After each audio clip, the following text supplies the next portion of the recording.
புவியியல் வரையறை. புவியியல் உலகின் மிகத் தொன்மையான புவி அறிவியல்களுள் ஒன்றாகும்.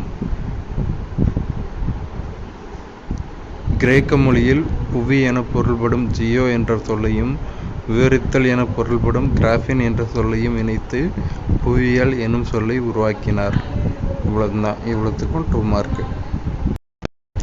புவியியலின் 5 கருப்பொருள்கள்: அமைவிடம், இடம், மனித சுற்றுச்சூழல் தொடர்பு, நகர்வு மற்றும் வட்டாரம் போன்றவையாகும்.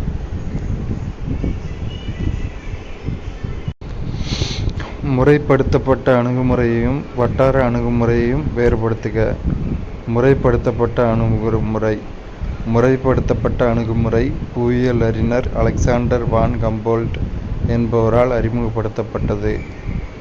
வட்டார அணுகுமுறை கார்ல் ரிட்டர் என்பவரால் அறிமுகப்படுத்தப்பட்டது. முறைப்படுத்தப்பட்ட அணுகுமுறையில் ஒரு குறிப்பிட்ட நிகழ்வு விரிவான புரிதலுக்காக எடுத்துக்கொள்ளப்படுகிறது. நிலத்தோற்றம், மலை, தாவரம், தனிநபர் வருமானம் போன்ற ஏதாவதொரு காரணியின் அடிப்படையிலோ அல்லது 2க்கும் மேற்பட்ட காரணிகள் அடிப்படையிலோ நிலப்பரப்புகள் வகைப்படுத்தப்படுகின்றன. புவியியல் தகவல் வரைச்சட்டம் என்றால் என்ன? சிக்கலான பரப்புசார் பிரச்சினைகளை சிறப்பாக புரிந்து கொள்ள புள்ளிவிவர தகவல்களை வரிசை மற்றும் பத்தியில் அடுக்கி வைத்து காட்டும் எளிய முறைக்கு வரைச்சட்டம் என பெயர்.